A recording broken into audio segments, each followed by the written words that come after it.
from the experts that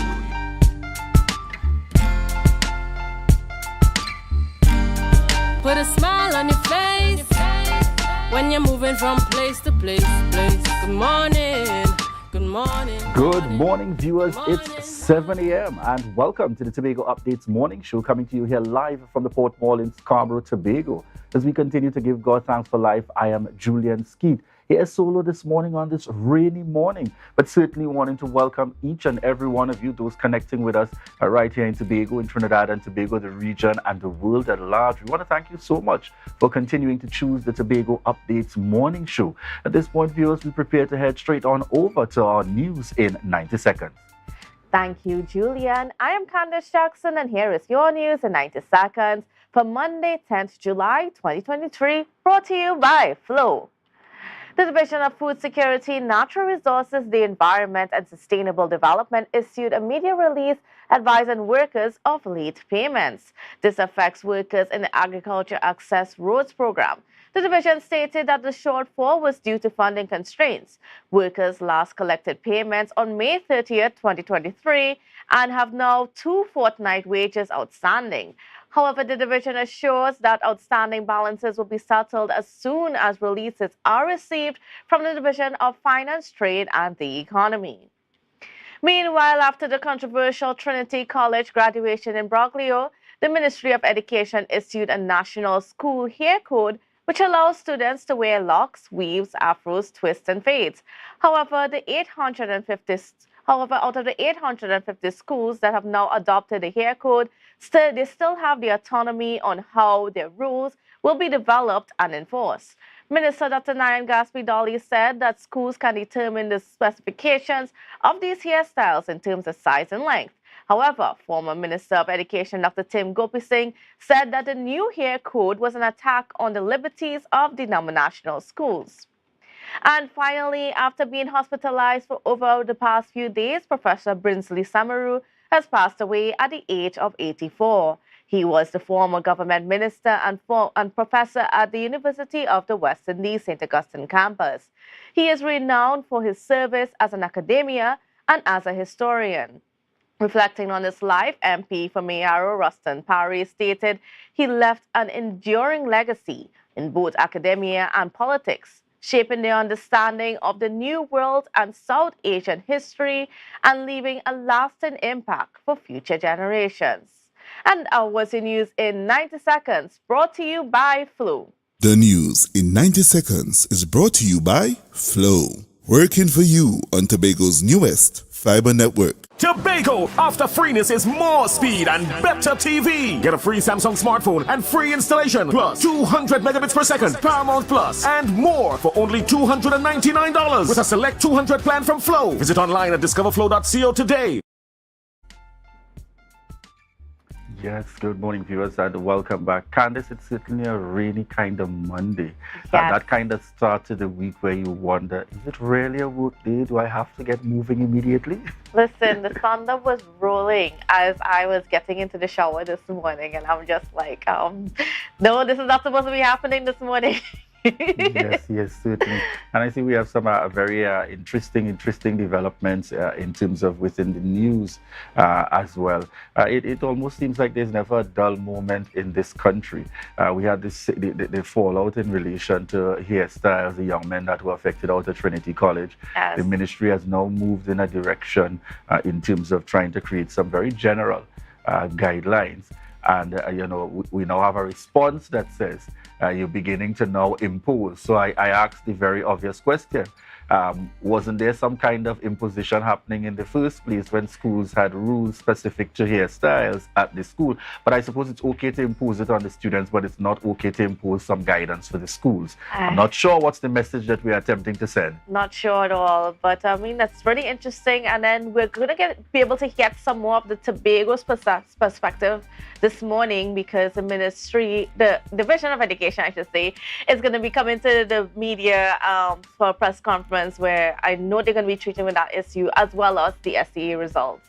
Certainly. So we look forward to those updates coming to us here via Tobago Updates later on this morning as we connect with the Division of Education, Research and Technology. Yes, viewers. So we're heading straight on into our rundown for this morning. And on the lineup this morning, we due to begin the conversation with the Minority Councillor, Petal Daniel Benoit. And we'll be speaking THA budget. We're going to get her perspective in the mix as we speak THA budget. And you know, we'd have had the response from the minority. All right, we also look forward to discussions this morning with Braden Roberts, Tobago officer for Tutor, and Ayana Sibru, and she's the technical director of the National AIDS Coordinating Committee. So we look forward to those upcoming discussions in the conversation this morning. All right, viewers, at this point, we're heading on into our birthday celebrations. This is your birthday shoutouts on Tobago Updates, sponsored by KFC.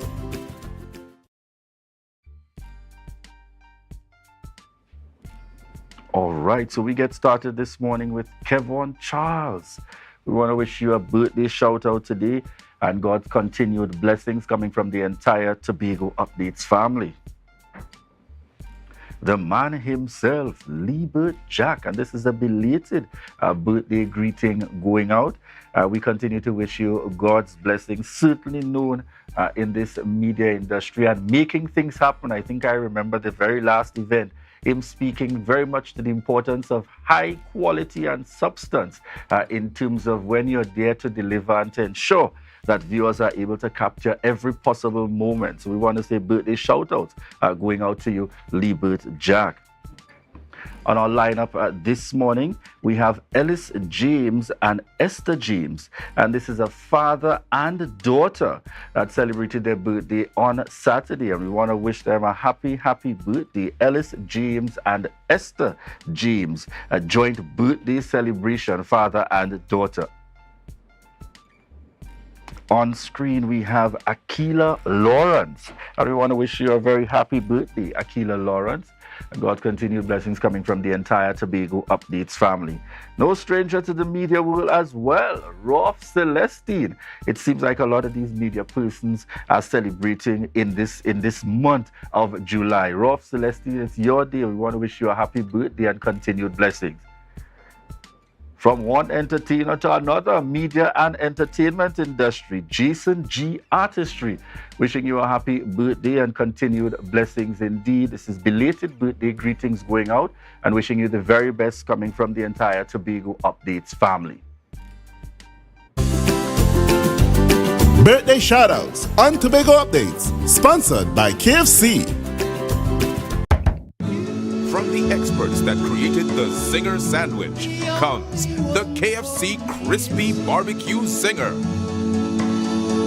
The only one I see is you. Cheddar cheese, crispy onions, the most delicious Kentucky Fried Chicken, and barbecue sauce. Get ready for a whole new level of flavor.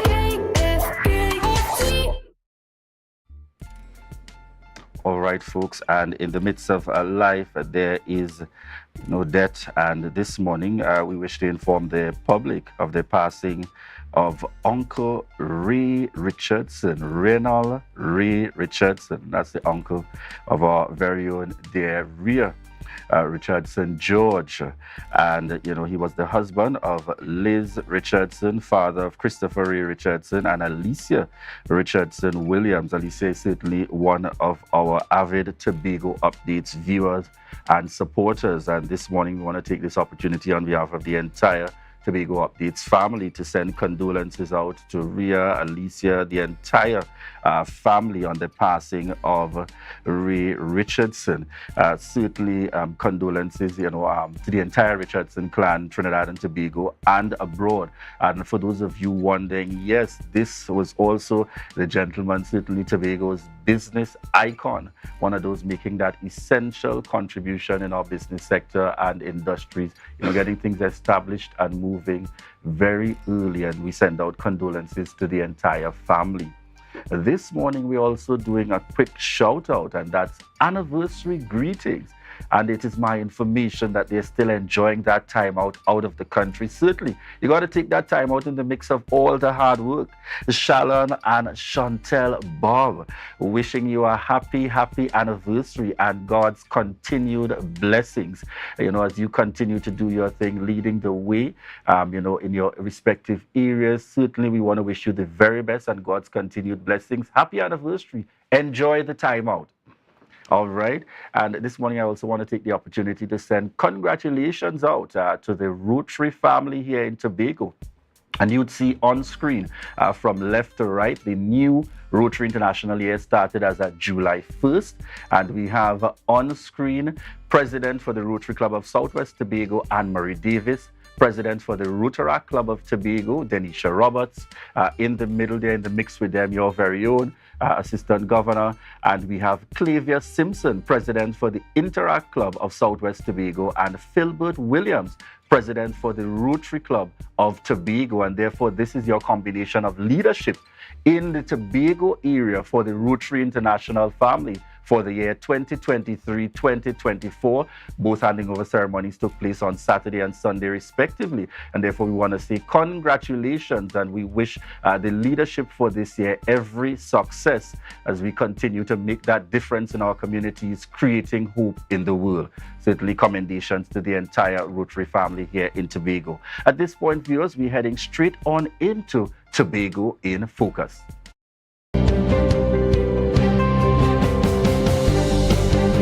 For those who have plans to pursue tertiary education or are already enrolled, there is a Department of Advanced Training that aids with grants and bursaries. This department exists within the Division of Education, Research and Technology. We provide financial assistance to persons who decide to pursue tertiary education or who are pursuing tertiary education. We also provide persons and advisory service to persons who require that type of advice, both financial as well as career guidance. And we try to also provide persons with placement. For those persons who would have actually received funding from us, we try to place them in facilitate their placement in jobs. To access these services, one must apply to an institution of study, and the institution must be accredited. In order to be facilitated, the program being pursued must also be accredited. The idea is that we want to see that the person, whoever the person is and whatever the institution is, the important thing is that the institution is accredited and the program is accredited. But much more than that, that the person is also pursuing something that would be of benefit to Tobago and in Trinidad and Tobago for that matter.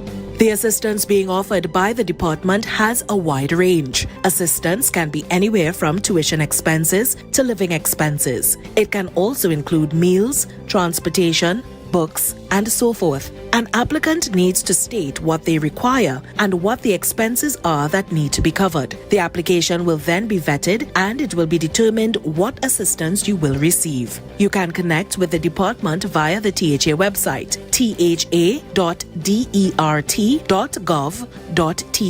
or through the division's head office at 299-0781.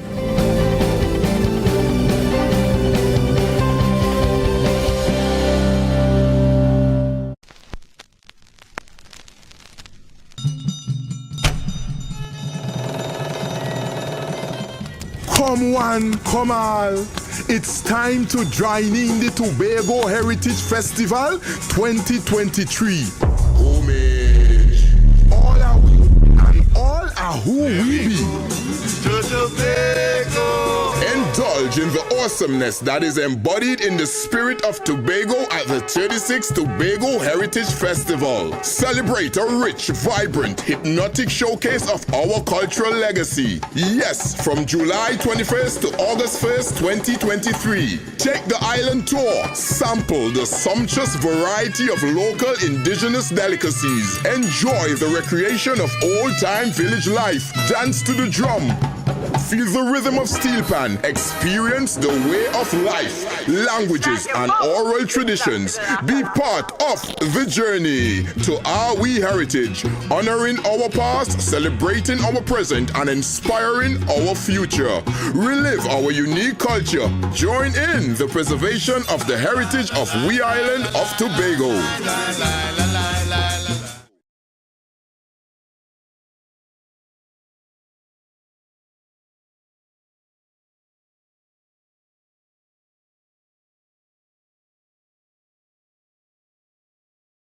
Inner Health, number 13B Portmore, Scarborough, Tobago, with over 25 years experience offering services in and not limited to microscopic blood analysis, reflexology, and the sale of a wide range of organic herbal products used to supplement thyroid, lymphatic, heart, kidney, and brain health, and the male and female reproductive systems. Come and chat with us. Remember, your health is your wealth.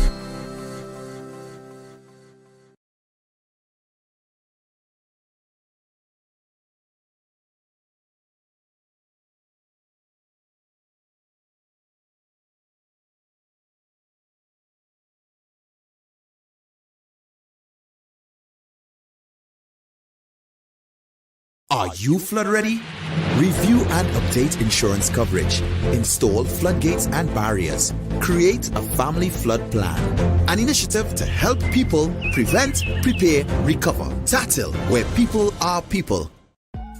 Right now, Tobagonians are just scurrying down to Bonaccord, right in Stobie Local Road. You know why? To come down and shop at Authentic Builders General Hardware, the only hardware store in Tobago that is giving you guys Trinidad prices. So for instance, such as steel, 1/2 inch and 5/8, $7,895. 5/8 construction ply for $260. Every single thing that you will need to do your home renovation or start your new construction, we have it right here. And to get your quotation, it's very easy. Just WhatsApp us at 272-1990 and we will do your free WhatsApp quotation for you.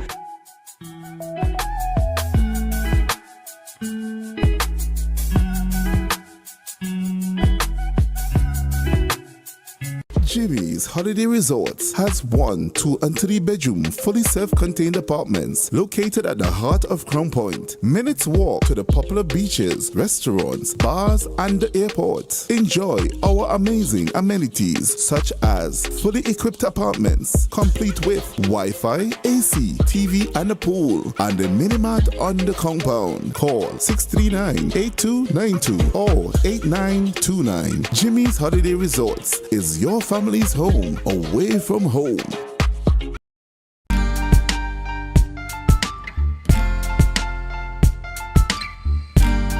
Put a smile on your face when you're moving from place to place. Good morning, good morning, morning, good morning. Good morning, viewers, and welcome back to the Tobago Updates morning show, coming to you here live from the Port Mall in Scarborough, Tobago. Yes, so just sharing with you in terms of official communication from the Division of Education, Research and Technology. We're going to pull up on screen there this morning. We're going to have a virtual media briefing, and we spoke about it just a little earlier on, and the topic will speak to SEA 2023. So we look forward to the highlights that will be communicated Monday the 10th of July, that's today, from 10 a.m. It will be live on Facebook at the office of the Chief Secretary's THA, Zoom, THA, that's dert.gov.tt. So certainly we look forward to this media briefing. Interesting, would we be still looking even if the decision has been made at the national level, where they're no longer highlighting the top student based on determinations out of the Ministry of Education? We look forward to hearing what will be the Tobago perspective in these circumstances. Will we just see the very broad statistics in terms of those top performing and what has happened in the respective areas, the subject areas and so on? Or would we potentially also be looking forward to still hearing about our top performing student in the Tobago space? We look forward to those discussions. Another area we want to make some mention of just before we head on in to our guests for this morning.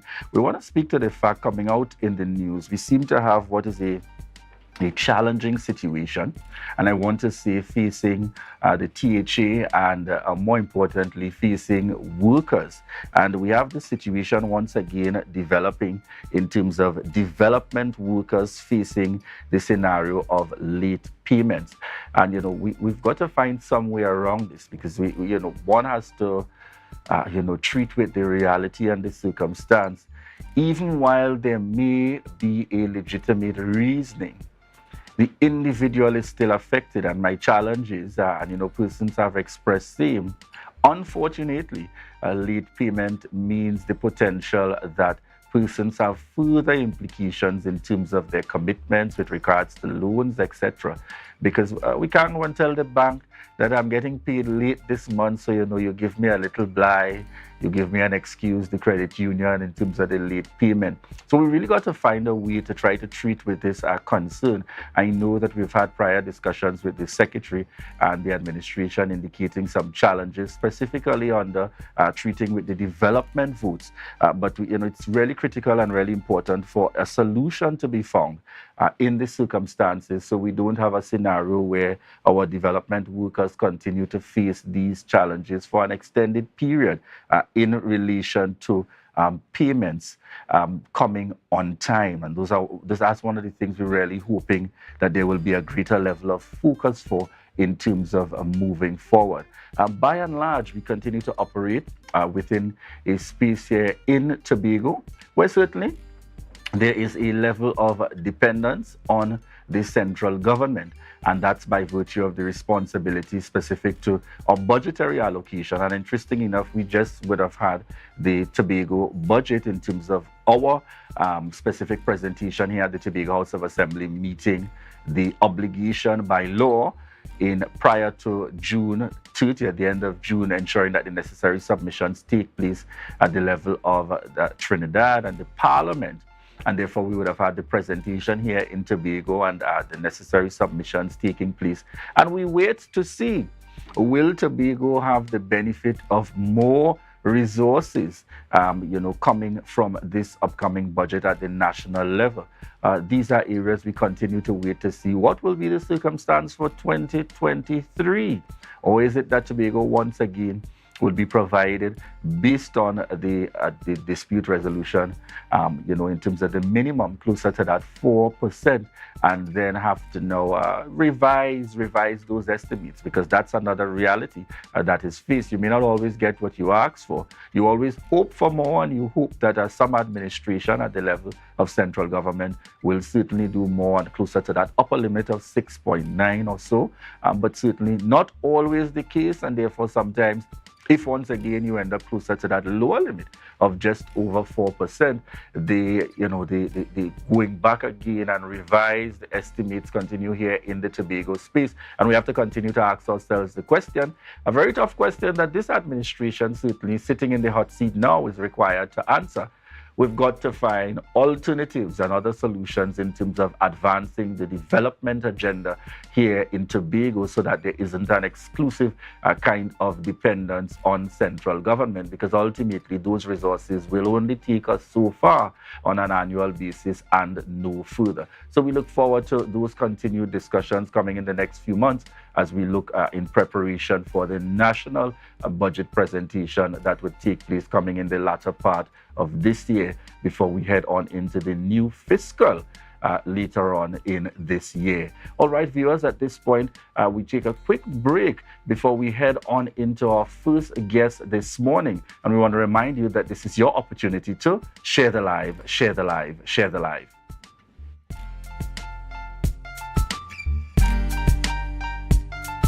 Are you flood ready? Recycle and properly dispose of large waste. Avoid sweeping yard clippings or trash into drains. Plant trees to avoid soil erosion. An initiative to help people prevent, prepare, recover. Tatil, where people are people.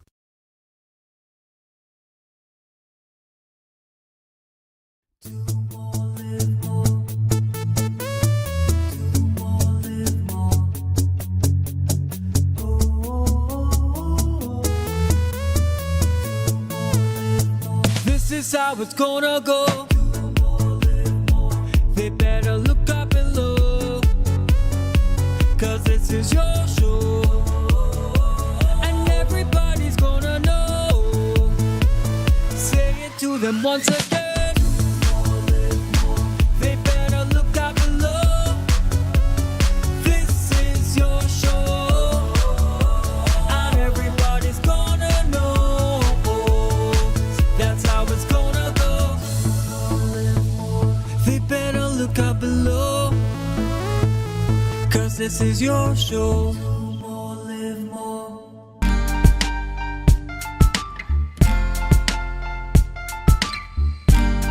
Put a smile on your face when you're moving from place to place. Good morning.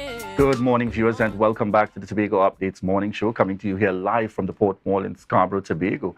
We got a quick change there, a little switching up. In this first segment, we are chatting with Sergeant Joseph Jordan as we speak to updates from the TTPS. And, you know, we're heading into that, well, not heading in anymore. We are already into that period of July, August. So we're going to chat a little bit in terms of custody and that responsibility that we hold in terms of our children for this July, August period while they are on vacation. Good morning to you and welcome. Good morning to you. All right. Good morning to Trinidad and Tobago. Certainly. So as we get the conversation started this morning, you know, it's always important for us to get started with those updates, the progress of the TTPS, and notwithstanding some of the challenges that we continue to see within the Tobago space. All right. Good morning again. Certainly. And as it relates to our weekly updates, so we look at our serious report crimes, also known as SRCs. So we're going to compare our 2022 figure to our 2023 figure. And the period we're looking at is January 1st to July 1st. So in 2022, we would have recorded 398 serious report crimes, while in 2023, our current year, we have recorded 324, which would have shown a 19% decrease in SRCs, which have been constantly being reduced. Outside of our murder figure, that would have increased during the same period, because in that, when we look at the two periods, we would have had 7 this year as compared to 4 last year. All right, viewers, we're just having a little bit of technical difficulties this morning, so we head on out just for a quick break. So we want to remind you, share the live, share the live, share the live.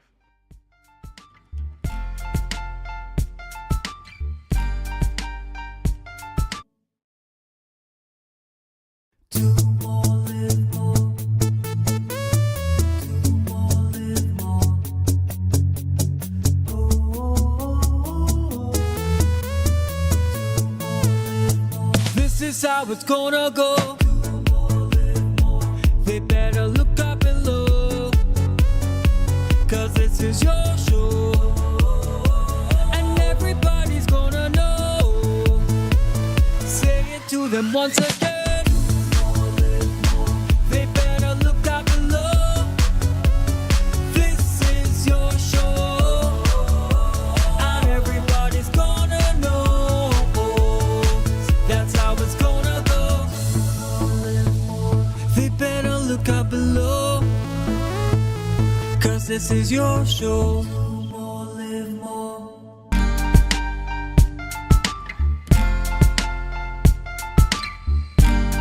Put a smile on your face when you're moving from place to place. Good morning, good morning, morning, good morning, morning.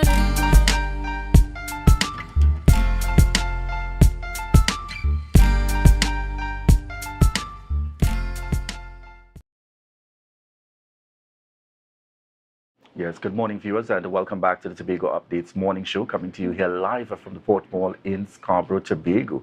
Yes, viewers, as we head on into this segment this morning, our first segment, we are chatting with Sergeant Joseph Jordan of the TTPS, and I think we got things resolved now in terms of going forward. So good morning to you and welcome. All right, good morning to you. Good morning to Trinidad and Tobago. Thanks for having me. All right, excellent. So we started with the discussion, and I'd like you, in terms of putting the details out there, reminding our viewers in relation to the updates as it relates to the happenings within Tobago. All right, yes. So we often do our weekly updates. We basically have comparison figures. So we're going to compare January 1st to July 1st. We're going to compare 2023 versus 2022. So our serious reported crimes stood at 398 in the year 2022. As it relates to 2023, it stands at 324, which shows a 19% decrease in SRCs. Our murder figure, which stands at 7 as compared to 4 last year, continue to be our more challenging figures as it relates to that serious crime of murder, which is a capital offense, right? So our detection rate on that, we would have only solved 2 of those murders thus far. So we are working on that to ensure that the public is get some sort of safety and assurance as to the work of the police. As relates to our main crimes that are affecting Tobago Division, they include general larceny, sexual offenses, and these offenses in particular contribute mainly to the SRCs. In the month of June of this year, we saw an increase in robberies. The general robbery figure when compared to last year to this year is much lower this year. However, in June, there was a significant increase, and some of the factors that we want to allude to that may have contributed to that is the July-August holiday, the parties, these things. So we find a lot of commercial businesses being targeted. And I often want to remind the public that you don't rob buildings, you rob people. So somebody leave their home and they say they get robbed. Robbery is an offense against a person. So these robberies took place at commercial establishments. And on the good side of that, over the weekend, the Chauvin Road Police Station Inspector Stewart and Sergeant Wilson, they would have been able to conduct inquiries, did some search and warrants, and at least four persons were held, suspected persons as relates to those robberies in the Chauvin Road district. So we want to congratulate the Chauvin Road Police for doing their great job, and also to thanking the public for sharing information that would have brought some relief to the community. So very soon we'll see those charges being preferred and presented to the public. As it relates to the recovery of firearm, last week, once again, officers of the task force, Corporal Baker and his team, they were able to recover a firearm on a person at Mason Hall, to be precise, a revolver for unknown make with several rounds. So that person is in custody and that person should be appearing before the court in a very timely manner. So we are seeing that there is some progress in Tobago, and we want to encourage the public to continue to work with us while we are doing our best as relates to our patrols, our strategic plans. We have a number of things in place for the July-August period, and they have been in place. Not now, we have been very proactive this year around. So as far back as 3 months ago, we have a number of things taking place. So we have our Joint Army Patrol, we have our collaboration with our other entities such as the License Department, our co-workers or counterparts from Trinidad. We're talking about our interagency task force, our guard and emergency. We are all on board, all hands on deck, and we are trying to make and continue to ensure that Tobago is safe. And it's been done through a proactive measure. Very quickly, based on your response and feedback, and certainly public confidence is one of the key things for the TTPS, have you seen that increased effort to work with the TTPS in terms of persons being able, to drop a tip in here, highlight, I observe something in the community, something that you should follow and check in on, of course, anonymously? How has that response been specifically in terms of public confidence and wanting to, yes, let me help the TTPS in this process? Right, so that is something that we continue to have a little challenge with generally, and it's because of somebody say a personality. They don't trust the police, but we are getting feedback. Hence, for example, we talk about the robberies that were solved. Persons are communicating with the police, and there is always the element of where sometimes you talk about informants, you talk about persons who would just know a police officer. Now, information do come to our way. I mean, I can simply say, persons would communicate with me like we have certain things going on, check it out. Sometimes it's not necessarily the person may have the information, the factual information, but observation is key, and it's very helpful that members of the public, you see something unusual in your community, nothing is wrong with reaching out to a police officer, whether it's via the station or somebody you know personally. It's like, I observe a black car driving up and down in the community.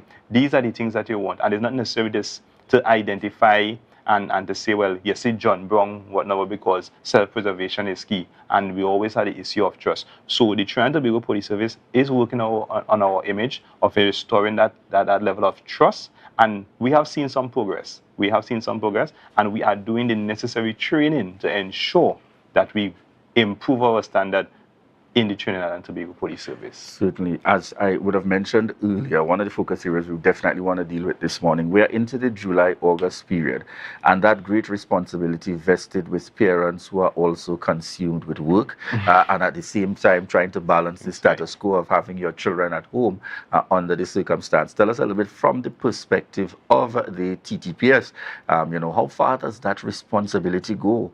And when does it become a criminal offense, depending on the age age of the child that I have left unattended at home?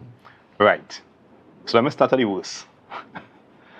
Leaving a child unattended or leaving children to supervise children is an offense. It is what we refer to under the Children Act. Under the Children Act, we refer to that as abandonment.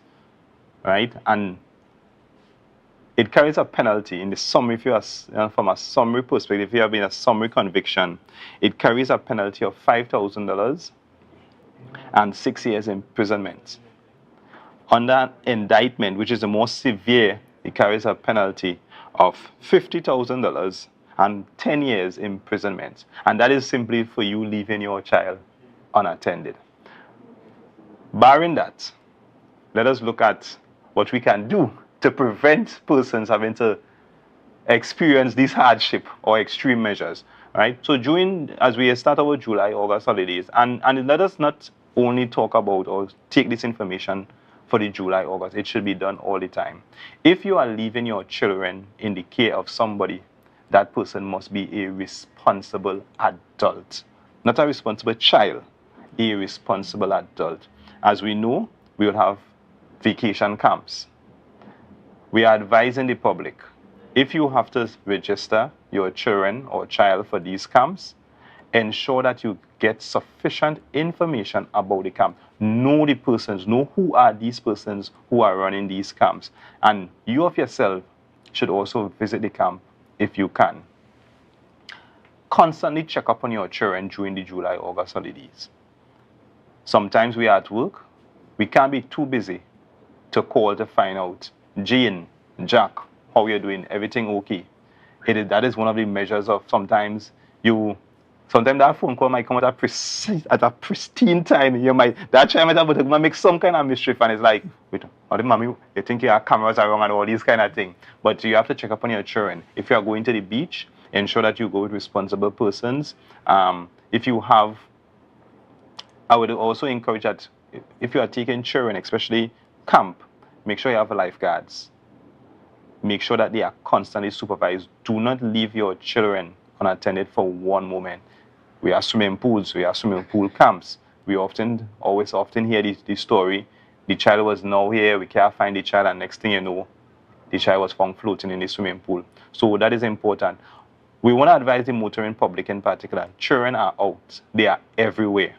So we have to encourage the motoring public to be very vigilant. Let us observe our speed limit, especially when you're going through communities where this time children will be on the road playing a lot of football, playing windball, cricket. Well, not on the main roads, but that would often happen on our secondary roads, our roads in the streets. So we want to encourage the motoring public, look out for the children, look out for the pedestrian, observe the speed limit. Children, I want to reiterate again, children are not to be supervised by children.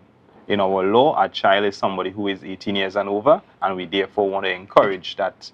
That's 18 years and under. Sorry. Yeah, a child is 18 years and under, and we want to ensure that children are not supervised by children, and we need to do that with a responsible person. Do not leave your child with a grandmother who is bedridden. That is not a responsible person, and we often find that happening.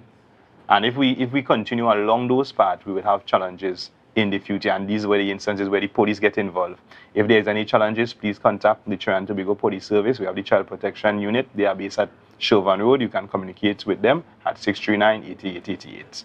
So this is a case where, in the circumstances, if you are faced with that challenge, the neighbor calling, etc., is it an immediate, or that becomes at the discretion of the officer? Is there some kind of warning and guidance depending on the situation? If a parent said, I really had to kind of rush out in this circumstance to deal with an urgent matter, how does the TTPS treat with that? No, the Trinidad and Tobago Police Service, we are not, let's say, malicious and savage in our actions. However, it is a crime, and we often have to find means and ways to prevent these things from happening. And if it is so, sometimes you just have to take your child with you. Or you try and reach out to someone who can oversee that child for that particular time. Because it might be an emergency that you are rushing out to. But if you leave a child unattended, you can have a greater emergency because you have instances where sometimes homes are burnt. Children can be very mischievous. As I said, the devil find works for either hands. And these are the times that all sorts of things can happen. So as much as possible, we're going to encourage parents and guardians, find somebody responsible or take your child or children with you. All right. Any other areas you'd like to highlight before we close this morning? Well, in closing, I would just want to encourage the Tobago population. We know we have a lot more persons coming from Trinidad, and we talk about tourism. We have to understand we appreciate our local tourism because a lot of our persons are coming from Trinidad, and we want to encourage persons to be safe. You're going to the beach, do not take your personal belongings there because you don't want nobody just to take your bag and run. I mean, Tobago is relatively safe, but there are often the instances where there are opportunity to commit crime. So continue to be safe. Observe the speed limit, be vigilant in where you're going. If you are partying, park in well-lit areas.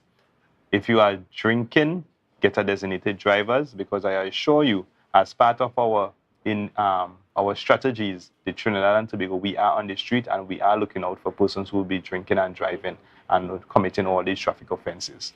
All right. Thank you very much there, Sergeant Joseph Jordan, bringing out the updates from the TTPS, bringing out those weekly updates and also just giving some tips, parents. We've gotten please remember, it is a criminal offense to leave your children unattended, or more than that, children taking responsibility for children. All right, viewers, at this point, we remind you that this is your opportunity to share the live, share the live, share the live.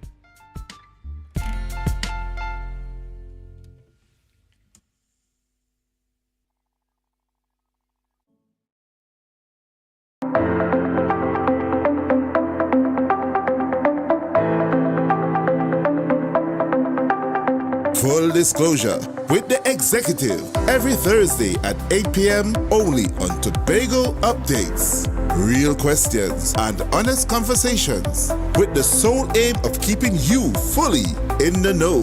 Full disclosure with the executive every Thursday at 8 p.m. only on Tobago Updates. Tobago Glass Supplies has been a leading name for over 37 years in the glass and aluminum market in Tobago. We provide an extensive range of high-quality, innovative aluminum and glass products for commercial and residential use. Competitive prices with superior and professional services by committed employees who are guided by rigid quality standards. Tobago Glass Supplies specializes in the manufacture and installation of glass and aluminum products that are essential to today's homeowners and the business environment. We are engaged in marketing, sales, and installation of a variety of products. These ranges from windows and doors to necessities such as mirrors for homes and vehicles, designed and manufactured in-house or imported.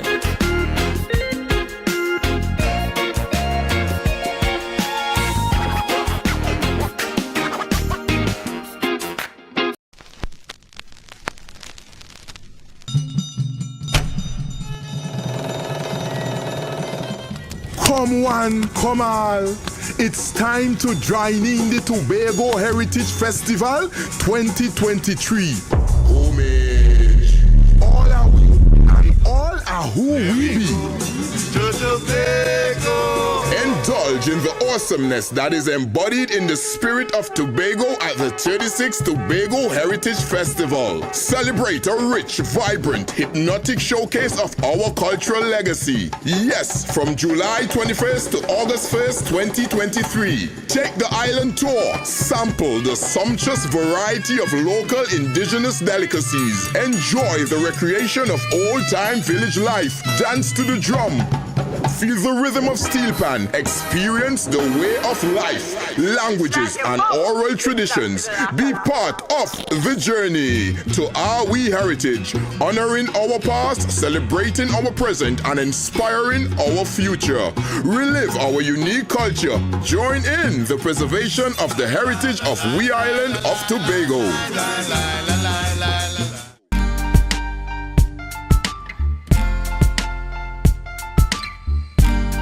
Put a smile on your face when you're moving from place to place. Good morning, viewers, and welcome back to the Tobago Updates morning show, coming to you here live from the Port Mall in Scarborough, Tobago. We're just at about 7:44 a.m. this morning. And in the conversation, we continue the discussion this morning with Braden Roberts, Tobago Officer for Tutor. And this morning we're speaking about the recently held, well, shouldn't say recently held, but rather the recent C results that would have been presented on our national platform, looking at the technological advancements being used by the Ministry of Education, and more specifically here, awaiting the feedback from the Division of Education, Research and Technology in the context of the Tobago space. Good morning to you and welcome, Braden. Good morning, and it's always a pleasure to be on the platform. So we want to get started from the national level and that national perspective, the position and perspective of tutor in relation to what would have been presented as the outcome and the overall analysis and statistics thus far in Trinidad and Tobago coming from the Minister of Education. All right, well, it's not something that we should be surprised about. We would have had a slight increase in terms of the math scores and the language arts scores as we are back. This group had almost an entire academic year face-to-face. So we know that the online engagement was not ideal. It was more of an emergency response. But there was an improvement. To say that we are satisfied as to what our students are producing at this time, well, we can't do the same things we've been doing all the time and expect that we're going to have a drastic change.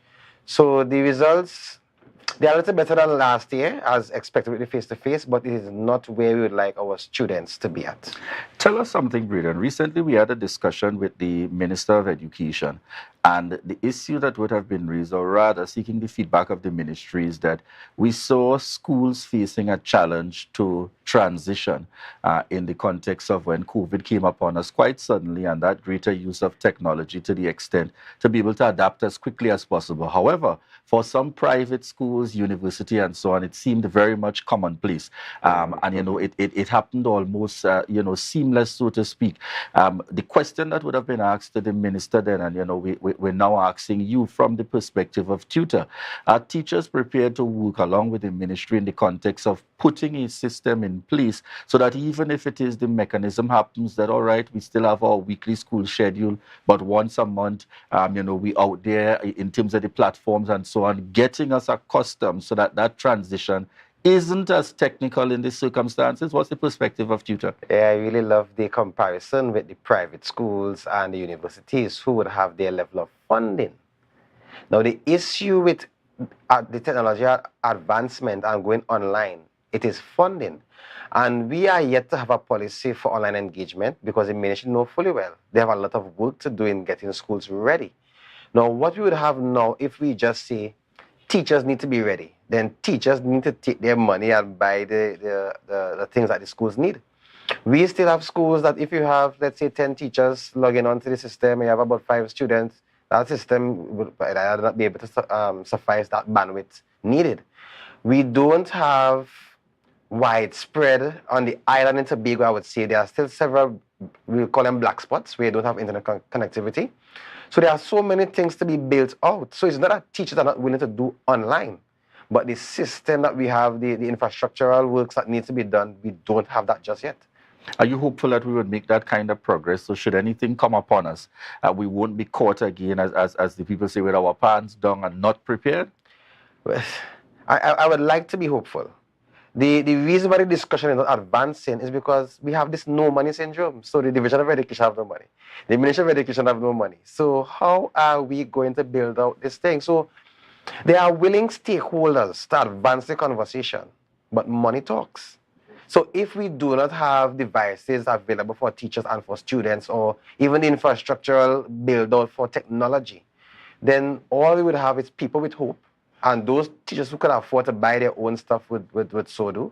Those private institutions and the boards who may be able to have a strong alumni to a system may be further ahead than other schools. So it will no longer have a level playing field. So unless we put our money into technology and building that out, we're going to have an unequal stepping forward to this idea of online engagement. All right. Today we see that the Division of Education has set a media briefing to speak to the SCA 2023. What are your expectations from where you sit as the Tobago officer for tutor? Well, the way in which results came out this year would have been very difficult to get the data. However, I would have been reaching out to the various schools, talking to some of the teachers. Even some of the principals don't have an idea as to how their school would have done in comparison to other schools. But that aside, the information seems that, well, maths and language arts would have had an increase, like the national release that the ministry would have put out. But the creative writing, and Tobago been behind in the creative writing for some years, I would say. So I'm not certain if it's the rubric that we are using or is the application of the rubric. There's greater need for training in terms of applying the rubric to the creative writing element. But there are some teachers who said that their students would have been getting 18, 19 out of 20 when they were practicing. And some of those same students would have gotten 12 and 13. Now, 1 mark in creative writing has so much weight in the overall scoring of SE. So your child could get in the 90s for maths and language. And if they don't have a good creative writing score, will not be nowhere in the top 100. So the creative writing, there needs to be some level of either greater training or a revisiting of the rubric to ensure that we are offering our students the best day. But overall, we have a lot of reading challenges on the island. I'm not seeing where we have reading programs. I'm not seeing where we have particular projects in Tobago to sort out the shortcomings in our education system. We have the traditional way of teaching, and we try to finish the curriculum to ensure that these students have all the content for exams, but it's not as meaningful as you'd want it to be. What are your recommendations in terms of some of the changes that ought to be made? We've spoken to it for some time about the need for a curriculum that is also able to speak to the child and the young person growing up in Tobago for a greater understanding of the Twin Island Republic of Trinidad and Tobago. Tutor's perspective. Well, I know the secretary may be getting tired of me referencing the Tobago-centric curriculum, but it's an idea that I really got excited about. We have the traditional way of teaching, but we do not have the same children that we had 50 years ago. We have now where children question you. When long ago you give a child an instruction and they learn it by rote or so forth, and they are able to regurgitate. Now we have students who want to question why. They want a deeper understanding to be able to have ownership of what they know. We don't have a curriculum that affords such. So I'm hoping that we have schools either assigned projects. So either a particular school is agriculture based, so their mathematics, their creative writing, their vocabulary is along the line of agriculture. So at least it has some application where students can readily understand how this maths affects my life.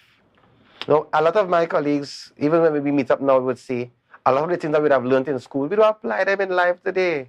So if we make it a little more meaningful, we use these thematic approaches. So we talk about the woodwork and the metalwork and so on. We don't have to wait until secondary school. We could have that taste of it in a primary school where you use it when you're discussing angles or you're using measurement, have some of the real life things. But if we don't have projects that are also funded where stakeholders have an understanding. Scarborough Methodist School, they are working on tourism. So you have persons from tourism who could visit the school every now and again and give persons that experience, do little tours, in addition to flavoring the curriculum where your creative writing could be a tourist visit and things that along that line. What we have is a host of topics that we need to cover by a particular time frame. And persons, some teachers are really versed at linking it, and some teachers are not so versed. So that's why we have the disparity. Interesting developments. Now, I know we're talking C, but just before we close off this morning, we got to get your perspective if Tutor has taken a position on it just yet. 2 critical areas that you the perspective in relation to, one being the new national hairstyle general policy guidelines that have been provided by the ministry. And 2, we are into July, August, and we're starting this conversation at the beginning of July, if it has not started already.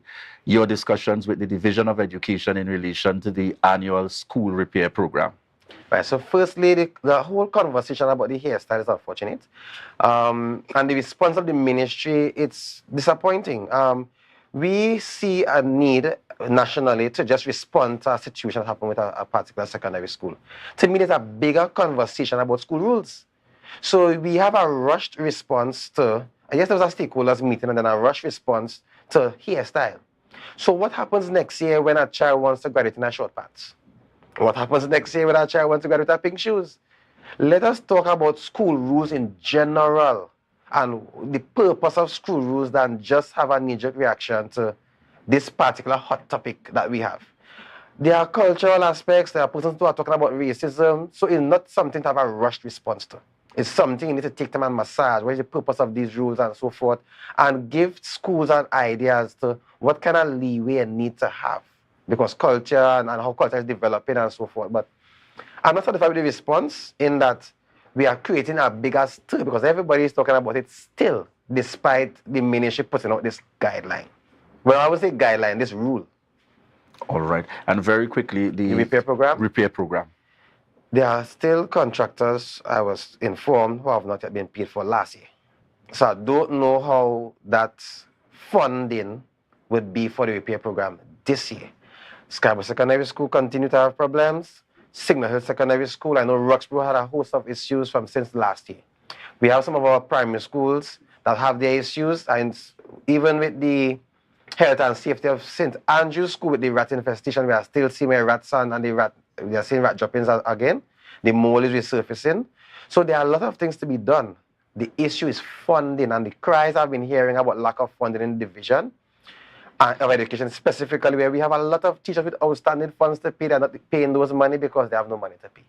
So to say that we have conversations at the division to see how we're going to treat with the repair program, I do not know where the funding for the division is coming from. So I'm not optimistic that we could have a proper repair program this year. All right. Thank you very much there, Braden Roberts, Tobago Officer for Tutor, and providing the perspective of Tutor as it relates to the C 2023 results, and of course other general updates here in the Tobago space. Viewers, from here we head straight on over to our final interview segment this morning with Ayana Sebro, and she's the Technical Director of the National AIDS Coordinating Committee. Good morning to you and welcome. Hi, good morning. Thank you for having me. All right. So as we get the conversation started this morning, we're speaking about the upcoming stakeholder consultation. So tell us a little bit about this. So good morning again. So I represent the National AIDS Coordinating Committee Secretariat in Trinidad. And so we are coming to Tobago and we're having a virtual stakeholder consultation this Friday from 8:30 to 1.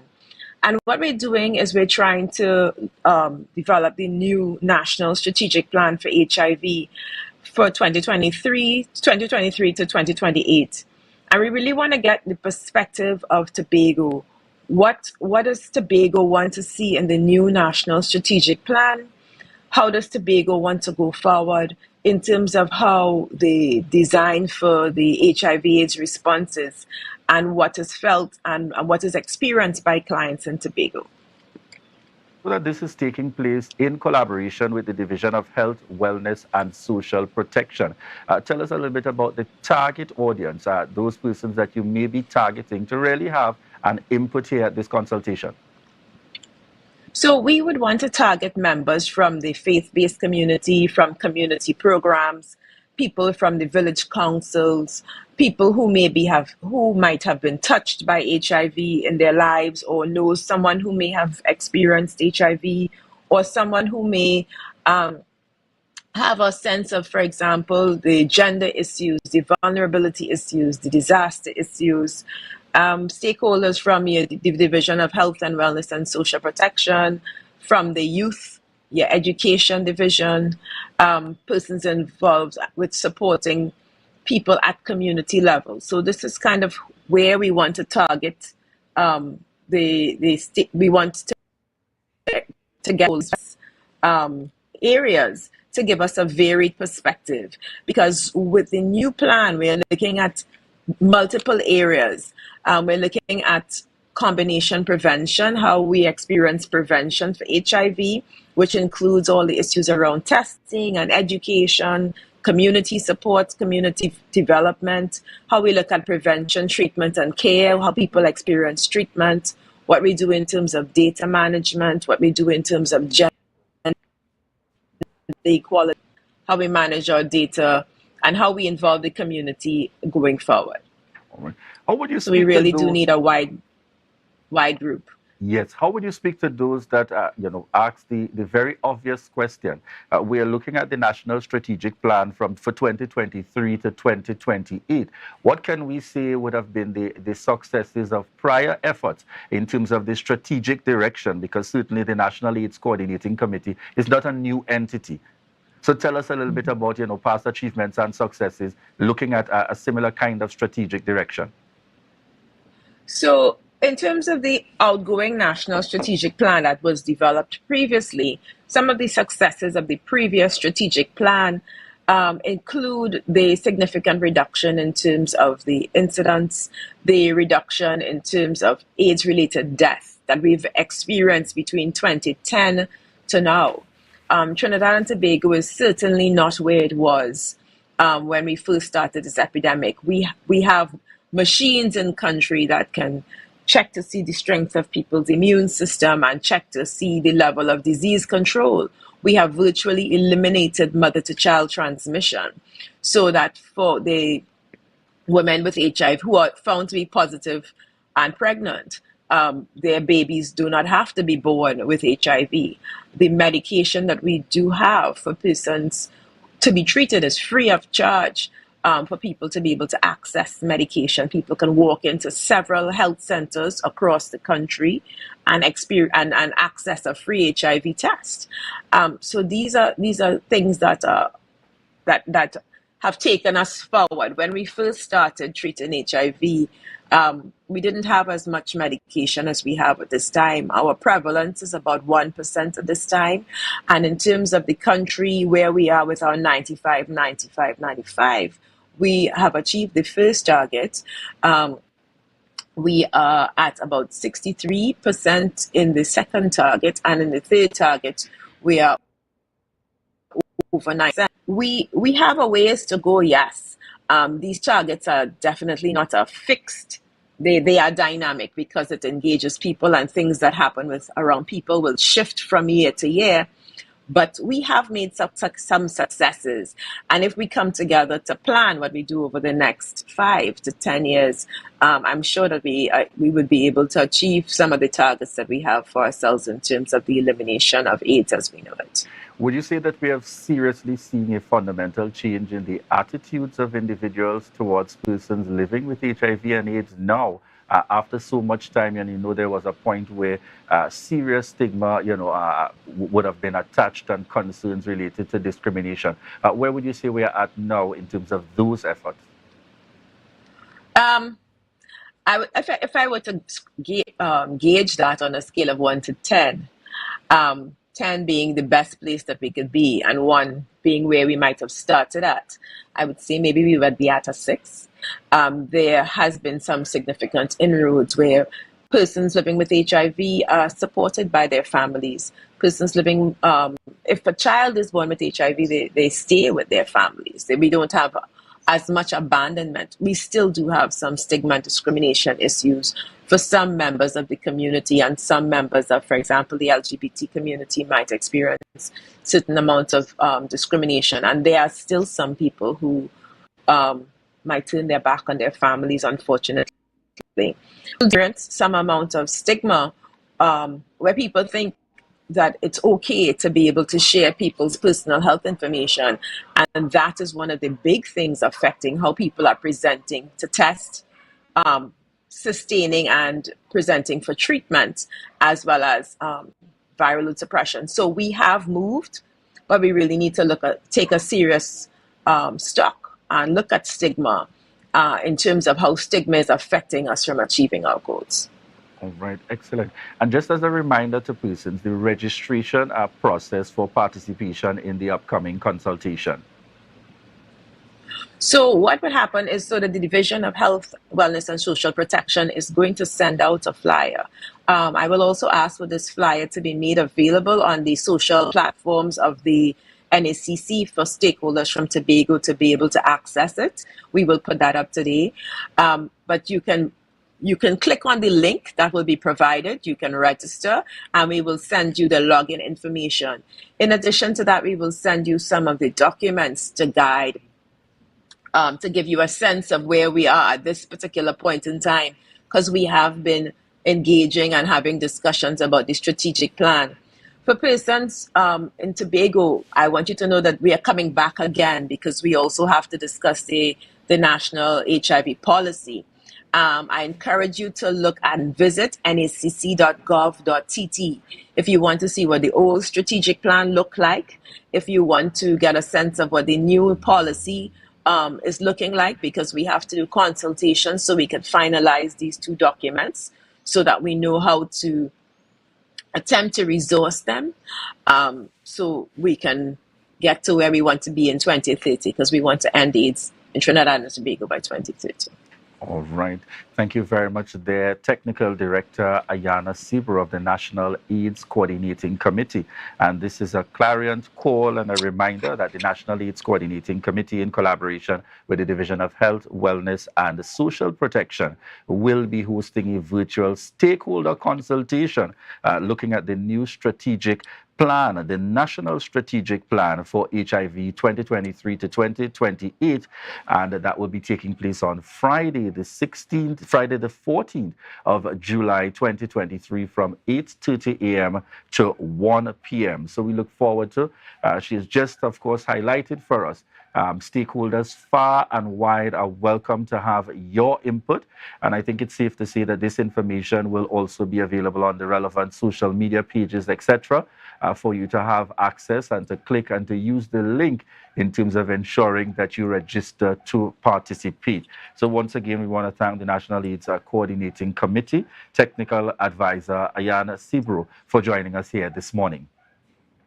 All right, viewers, we say thank you to you as we bring to an end this morning to the Tobago Updates morning show. Certainly, it's been a very interesting morning, bringing you a number of perspectives, varying issues in the discussion. And we look forward to tomorrow. Tomorrow, we're wrapping it up here for now. But remember to stay tuned and stay connected, because we head on into Tobago in Focus, and that's a correction, Tobago Notes. We're heading straight on into Tobago Notes, and this will be followed by GMT. Take care and bye for now, folks.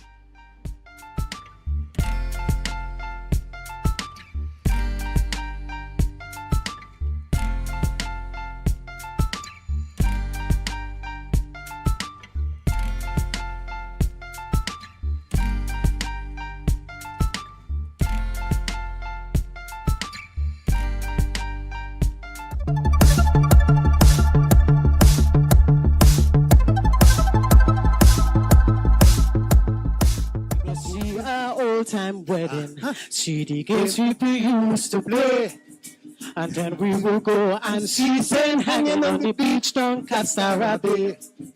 We're coming to see them bouquet dancers from Bethel and Patient Hill, and then we will go and see them choirs who battle on Charlottesville. The Tobago Heritage Festival 2023 was launched recently with cultural performances which highlighted facets of one of the island's most anticipated festivals. From the Lakoto folk tales and superstitions, first time in my life, me see somebody bring me a baby, and the picnic come out look like a couple. To the quintessential Tobago music, tambourine, and of course, the reel and a jig.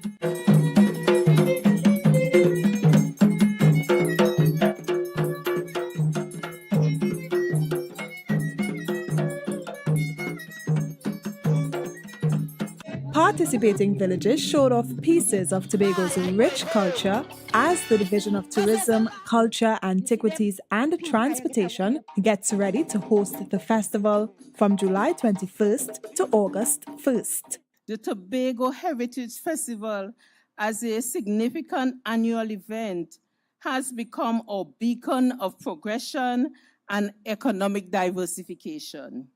A flag waving high as a symbol to the world, or signal to the world, inviting one and all to come and experience all we have to offer on this 120 square miles of lush flora and fauna, history, culinary decadence, and cultural majesty. You like it? Well, Bama, you go see You get it? You like it? Well, Bama, you go see Also revealed were the 7 contestants vying to become Miss Tobago Heritage Personality 2023. Good evening, ladies and gentlemen. I am Nikia Scott, blessed to be raised and nurtured in the village of Plymouth, Bethesda, well known for the old-time carnival tradition and Juve celebration. Good evening, ladies and gentlemen. I am Deja Kwashi, representing the beautiful village of Golden Lane, culturally called Monka Lane, and home to the oldest silk cotton tree. Good evening, ladies and gentlemen. I am Beauty, I am Brains, I am Talent. I am Melinda Catty Alfred, representing Delicia's Dance Agency. To see the full calendar, you can visit the Facebook page of the Division of Tourism, Culture, Antiquities, and Transportation. That was a production of the Department of Information, Office of the Chief Secretary, Tobago House of Assembly. Yeah. Hey. Tobago updates. Good morning, Tobago. Wake up with Candace and Denasia. Let's go. It's a brand new morning. Welcome to Good Morning Tobago on Tobago Updates, your source for current affairs in Tobago, Trinidad, and the region. With the perfect conversations to complement your morning routine, I am Candace Jackson, and let's get started with the news in 90 seconds. The Division of Food Security, Natural Resources, the Environment and Sustainable Development issued a media release advising workers of late payments. This affects workers of the Agriculture Access Roads Program. The division stated that the shortfall was due to funding constraints. Workers last collected payments on May 30th, 2023, and now have 2 fortnight wages outstanding. However, the division assures that outstanding balances would be settled as soon as releases are received from the Division of Finance, Trade, and the Economy. Meanwhile, after the controversial Trinity College graduation in Broglio, the Ministry of Education issued a national school hair code, which allows students to wear locks, weaves, afros, twists, and fades. However, out of the 850 schools that have now adopted the hair code, they still have the autonomy on how their rules will be developed and enforced. Minister Dr. Nyan Gatsby-Dolly said that schools can determine the specifications of these hairstyles in terms of size and length. However, former Minister of Education Dr. Tim Gopi Singh said the new hair code was an attack on the liberties of denominational schools. And finally, after being hospitalized over the past few days, Professor Brinsley Samaru has passed away at the age of 84. He was a former government minister and professor at the University of the West Indies, St. Augustine campus. He is renowned for his service to academia as a historian, and reflected on his life. MP for Mayaro, Ruston Parry, stated he left an enduring legacy in both academia and politics, shaping the understanding of the New World and South Asian history and leaving a lasting impact for future generations. And that was the news in 90 seconds, brought to you by Flow. The news in 90 seconds is brought to you by Flow, working for you on Tobago's newest fiber network. Tobago, after freeness is more speed and better TV. Get a free Samsung smartphone and free installation, plus 200 megabits per second, Paramount Plus, and more for only $299 with a select 200 plan from Flow. Visit online at discoverflow.co today. Back to Good Morning Tobago. Well, viewers, we are being joined this morning for the whole hour with the Secretary of Health, Wellness and Social Protection, as well as the Deputy Chief Secretary. Perhaps I've made that portfolio at first. Dr. Faith B. Israel, good morning and welcome to you. How are you doing? Good morning. I'm doing very well, Candice. Thanks for having me. Let me start, though, by doing two things. Let me apologize for having to cancel last minute last Friday. It was just one of those days that a lot of things came up. I just could not do it Friday. So let me apologize to the viewing audience. I would also want to start by sending condolences out to the family of a dear friend of mine, former Assemblyman Mr. Carly Dick, Yes. passed away. And I think we should have a photo coming up soon as well. Yes, and he is from Belgarden. You know, his family has almost, since I got into politics, taken me on as one of their children. So just wanted to say condolences to Mrs. Harriet Job Dick, to the children, Salia, Jamila, Nikosi, the entire family. All of Belgarden is now grieving, and dare I say the entire island is grieving because of his passing. Can you share with us any of your memories, or just what him meant to you as an assemblyman, as someone who had that position at a point in time within our history? Certainly, I used to get consistent calls from Mr. Dick, and from both of them, as a matter of fact. When this happened, I actually messaged to someone. I said, I don't think I can think of Mrs. Dick without him.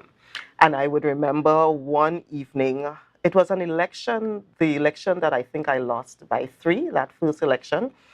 And in the middle of it, or was it that one or the other one? Anyway, either of them, we did not get the results that we were supposed to get.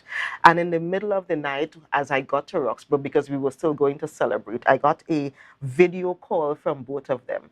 And the call was, Faith, we know it's late, but we just want to see your face. We just want to make sure you're okay. And I'm like, yes, I'm okay. I'm in Roxborough. We're going to do whatever celebrations we can celebrate. And they were like, okay, that's all we wanted, darling. All right, see ya. You know. So that is how close that family has been to me, particularly in these trying times in politics. Getting messages from them saying, hold on, this is part of it, giving advice, what to say, what not to say, all of that kind of thing. So this is really a sad time for the Belgarden family, definitely a sad time for the Dick and all of us feeling his loss. All right. Now, moving into our conversations today, and of course, we're speaking specifically about, the plans for the next fiscal year, especially as it relates to the Division of Health, Wellness, and Social Protection. And I just want to start with just, your overall view of being able to be in this position for the past year and a half. You're someone who has quite a lot of technical knowledge. This is your field in terms of administration of the health sector and so on. How have you been able to function? Have you been able to do what you wanted to do before coming into the position? So yes, this is, I am one of those individuals who came in with technical capacity, but also history of the division, because when I came back from school in 2007, I worked for, it was then the Division of Health and Social Services. I worked in the division. So I came into this thinking that I know. Only to realize that there was a whole lot about the process of the way things work that I do not know. And my colleagues and I were dumbstruck. I mean, you walk in on the first day and there are files on your desk and you now need to write minutes and you need to know the difference between a minute number and a folio number. And literally I am thinking, what in God's name? Why does this have to have a bracket? Why is this in a circle? So you mean if I don't sign this document, the whole division, no one gets paid? You mean the TRHA does not get their money if I don't sign this document?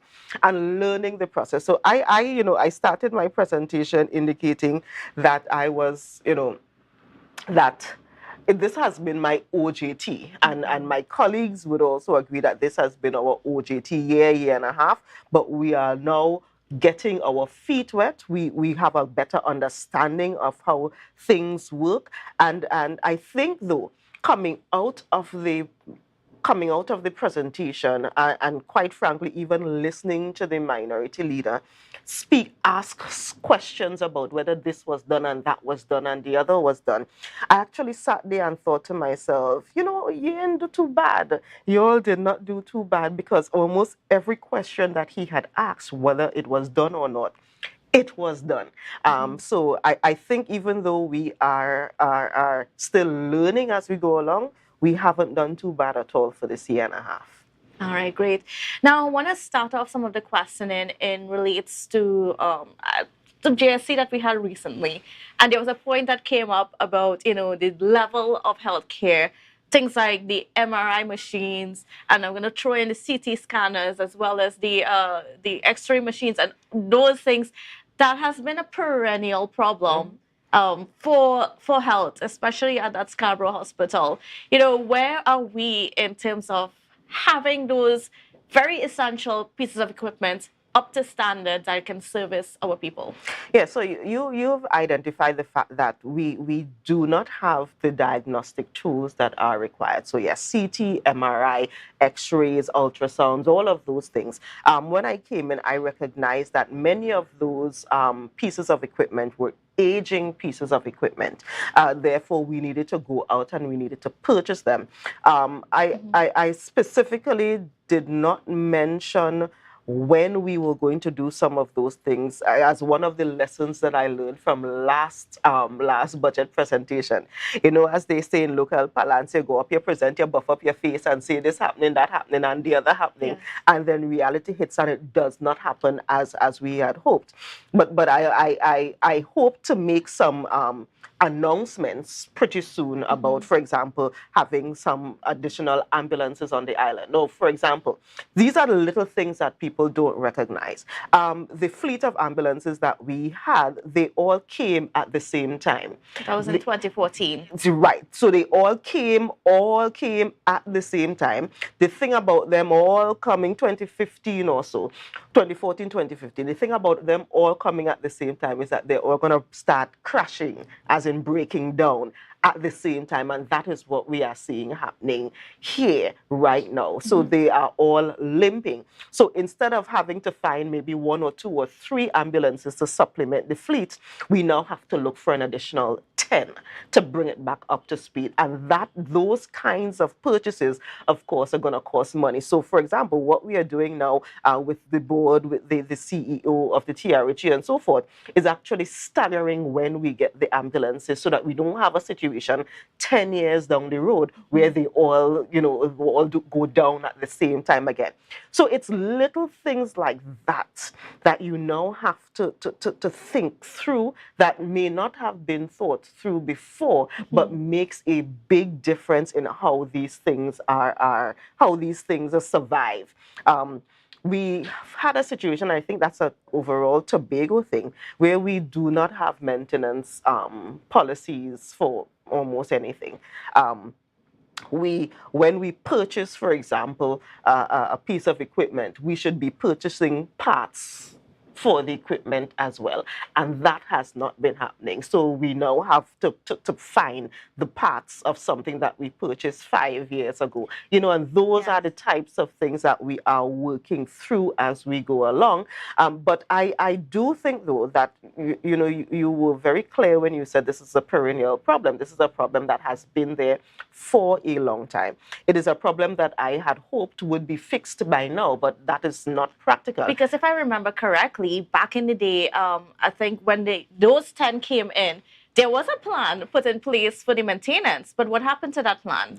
Well, I don't know if there was actually a plan and whether it was actually implemented. Now, the thing about the Tobago Regional Health Authority, if you remember, it is an organization that actually has been without true leadership or consistent leadership for a very, very, very long time.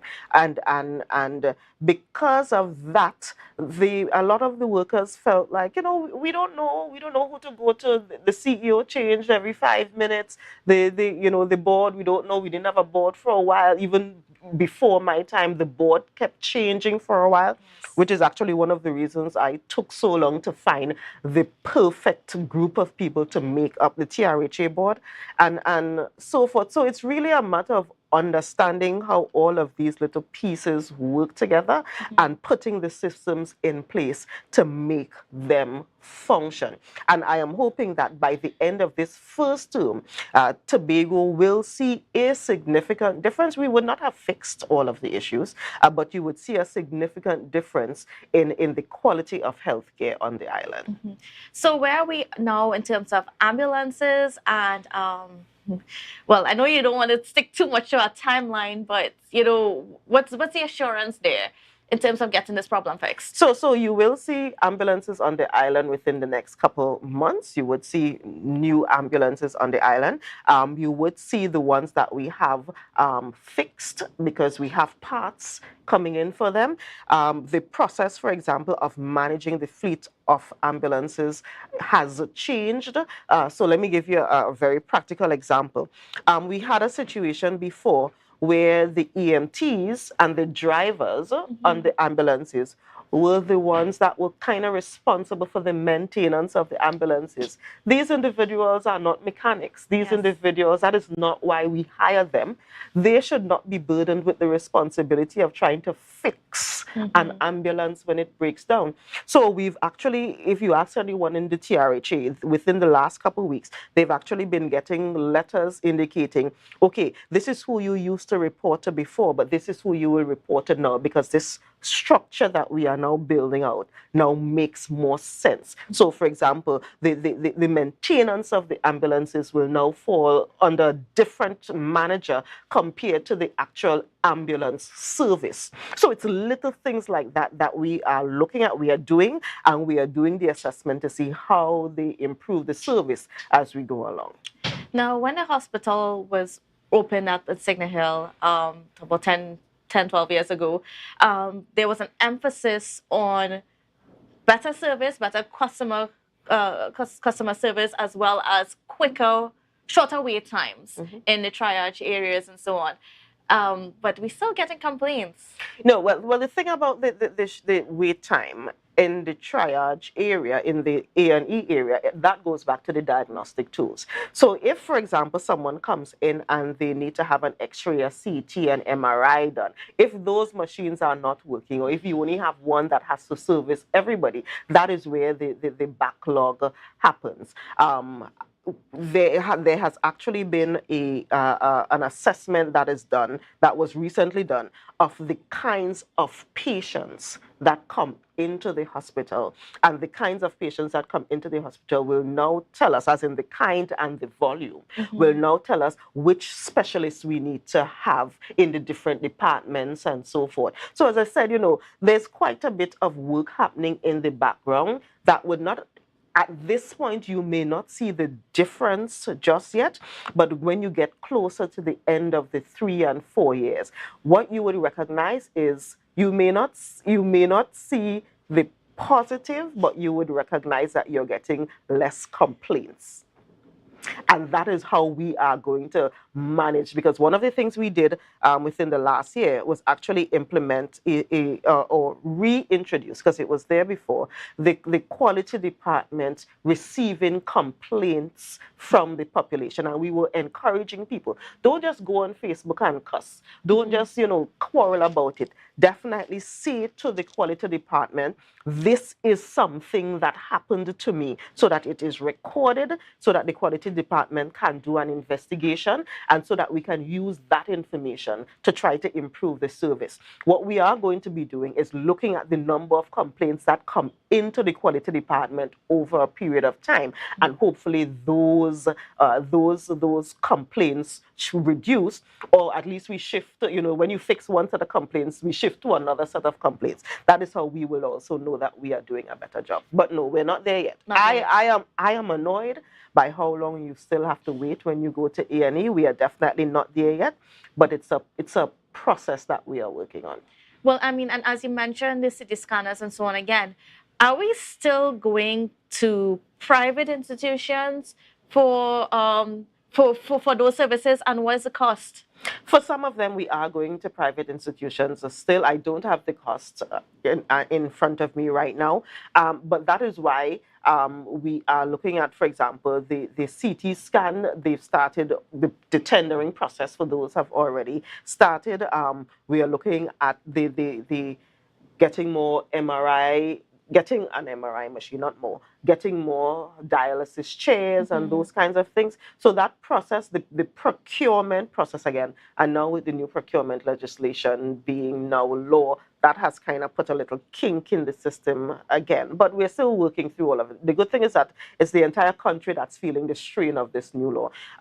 But a lot of the tendering processes had actually started before that. So we are now just continuing them. Another thing that we want to do is work on the full digitization of the health system. So right now, for example, if you go to the lab, if you go to the pharmacy, you would recognize that the professionals are there. They're pulling up your name and stuff on the computer, and they're doing it that way.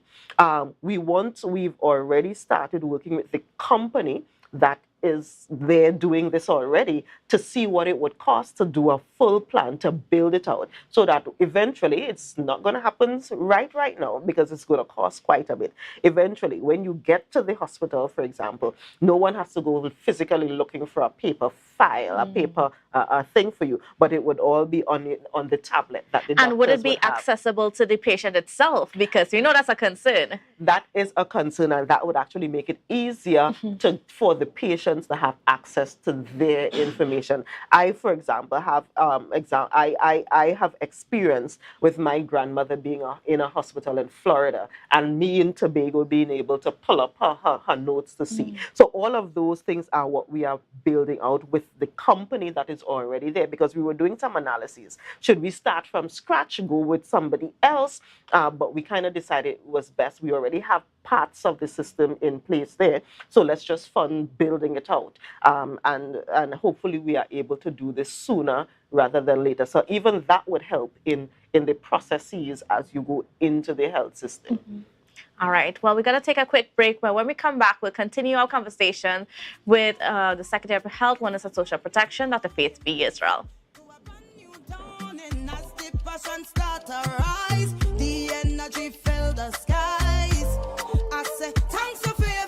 Are you flood ready?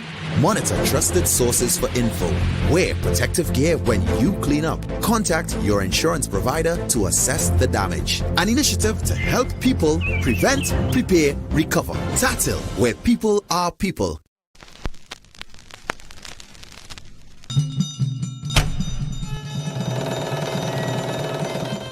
Come one, come all. It's time to join in the Tobago Heritage Festival 2023. Homage. All are we, and all are who we be. To Tobago. Indulge in the awesomeness that is embodied in the spirit of Tobago at the 36th Tobago Heritage Festival. Celebrate a rich, vibrant, hypnotic showcase of our cultural legacy. Yes, from July 21st to August 1st, 2023. Take the island tour. Sample the sumptuous variety of local indigenous delicacies. Enjoy the recreation of old-time village life. Dance to the drum.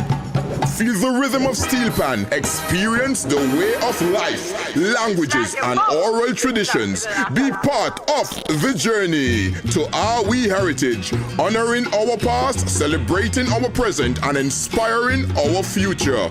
Relive our unique culture. Join in the preservation of the heritage of we island of Tobago.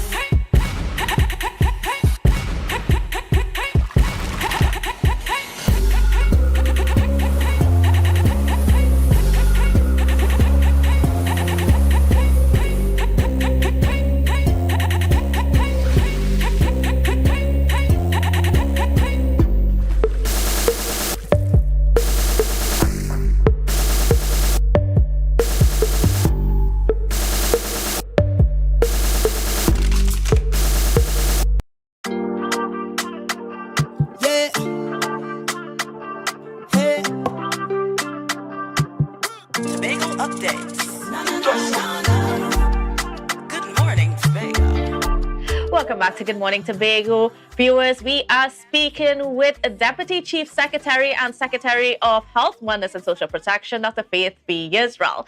All right, so Dr. Faith, we were speaking about some of the services, specifically at Scarborough. But one of the things I know that you've been very much behind is sort of setting up places in Tobago where we can disaggregate some of the services within our healthcare system.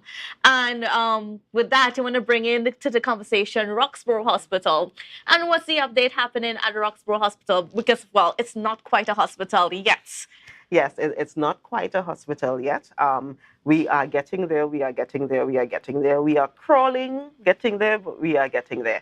So right now, you can get outpatient services. So really any of the clinics that you would normally go to Scarborough for, you can get them at Roxborough. We now have accident and emergency services from Monday to Friday, 7 to 7. So that's accident and emergency, Monday to Friday, 7 a.m. to 7 p.m. We are now working out this system of trying to expand that to weekends. So hopefully within another couple of weeks, I'll be able to announce that you can get accident and emergency on weekends as well. And we've been able to do some day surgeries because the theater is there with the equipment. And that's why we were able to do the cataract surgeries up at Roxborough, because the equipment to do surgeries is there. And we actually purchased some additional actual equipment to do cataract surgeries in Roxborough. So that is available. Hopefully before the end of the year, I hope and I pray before the end of the year, we will be able to say, yes, we have all 24-hour services. We now have inpatient services.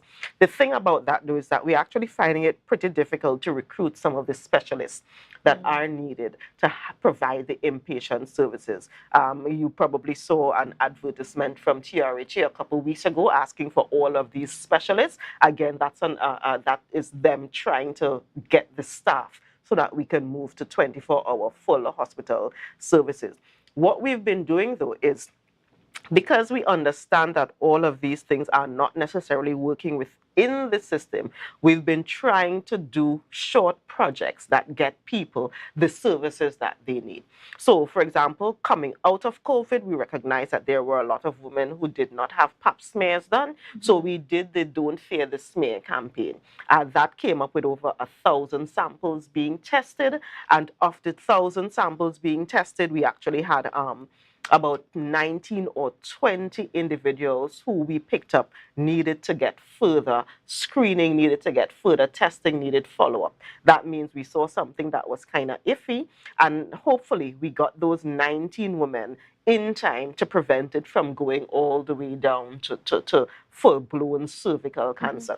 So is it that we're doing this through Roxborough and not the Pink Room as it was established? So that particular project, we actually used 22 facilities throughout the island. Okay. So it was approximately a month long. We had the professionals. We actually brought in some retired nurses and so forth, retired DHVs and so forth, to go around to the different health facilities. So we did not stop the regular functioning of the facility, but we added this service for the month where we went to different health centers. So, this Monday we would be in Pembroke, Tuesday we would be in Bell Garden. That is the way it was done. And that included all of these rooms and so forth. It also included partnering with private entities because we actually had a private lab that we sent the samples to the private lab. We also had private doctors and so forth be a part of that. Now, you spoke about the Pink Room, and let me indicate that we are actually in the process of transferring the Pink Room and the Blue Room to the Tobago Regional Health Authority, because when I came here, I recognized that I understand why Dr. Agatha Carrington did some of the things she did. Actually, being in this position now, I am actually a little bit more, and imagine me saying this, I am more understanding of many of the decisions that she made, actually. But we recognize that we needed to manage our resources. So, for example, when I went to the Pink Room and recognized that the Pink Room is here, and literally when you look down from the Pink Room, the Delaford community, the Delaford Health Center is literally right down the road. I mean, 10 steps and you are there. I asked, why would we not consolidate, and why would we double the resources? Because we now have to maintain 2 buildings. We now have to paint 2 buildings, AC for 2 buildings, you know, that kind of thing. So we are actually working towards incorporating the pink room, the blue room, and all of those back into the TRHA, and looking at the models of care, the models of management of these quote-unquote rooms, to ensure that while they are reincorporated into the TRHA, they actually provide the services that the people of Tobago need. Right. So, and then going back to the Roxborough hospital, not yet a hospital, health facility.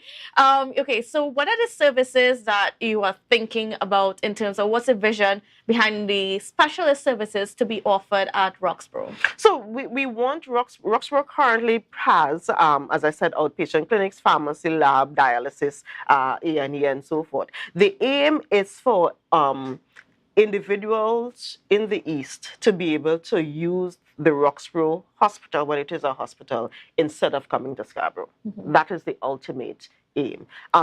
We recently were able to work out the management of some of the imaging pieces of equipment, because we have imaging equipment in Roxborough, but there were issues with management and how you get scheduled to get a CT scan or to get an ultrasound, and you know, those kinds of things. So those things are what we are working out in the background to ensure that we provide a service. But the aim is, if you live in Tobago East, you should be able to go to the Roxborough Hospital when it is really a Roxborough Hospital and get practically any of the services that you need at Scarborough. What we've recognized is that probably it's because of the newness of Roxborough. We recognize that there are people who are now leaving town, leaving the West and going up to Roxborough because it's easier, the wait time is shorter, you know, they seem to get better service when they go to Roxborough. So I've been getting those compliments. So let me say kudos to the staff at Roxborough for that, because even town people now going up to the East to get those kinds of services. And that is how we envision it happening, where it doesn't matter where you are and it doesn't matter where you go, you would get good service. We are working towards that. We recognize that there are issues with, you know, customer service and that kind of thing, and we are also building out quite a bit of training for the staff at the different facilities to figure out what is the situation, what is the issue. Why are people complaining, you know, about the nurse probably not being as polite as the nurse needs to be, and that kind of thing. So we're working out those things in the background. And as I said, hopefully by the end of the first term, we should see significant improvement. All right, well, we're going to take another quick break, and when we return, we'll continue our conversations with Dr. Faith B. Israel. Don't go anywhere. The energy fill the skies. I say thanks a favor to wake up and hear my neighbor. 60,000 people strong. Are you looking for a place for your loved ones? Heavenly Care welcomes you. Located at Northside Road opposite Massey Motors, we offer a variety of services. These include doctor visitations, social activities, geriatric care, and much more. Contact us at 277-9595 or visit us at Northside Road opposite Massey Motors. At Heavenly Care, compassion is at the heart of all care. Tapicom. Welcome to the future. The only card you will need in a new world. Digital business cards. Safe, hassle-free. The future is here. Tapicom. New generation digital transfer. Digital time clock cards. Digital attendance cards. Air tags. Customized designs. Digital clothing tags. Digital pet tags. Tapicom. The future is here. Contact us today. Jimmy's Holiday Resorts has 1, 2, and 3 bedroom, fully self-contained apartments located at the heart of Crown Point. Minutes walk to the popular beaches, restaurants, bars, and the airport. Enjoy our amazing amenities such as fully equipped apartments, complete with Wi-Fi, AC, TV, and a pool, and a mini-mart on the compound. Call 639-8292 or 8929. Jimmy's Holiday Resorts is your family's home away from home. Inner Health, number 13B, Portmore, Scarborough, Tobago, with over 25 years experience, offering services in and not limited to microscopic blood analysis, reflexology, and the sale of a wide range of organic herbal products used to supplement thyroid, lymphatic, heart, kidney, and brain health, and the male and female reproductive systems. Come and chat with us. Remember, your health is your wealth.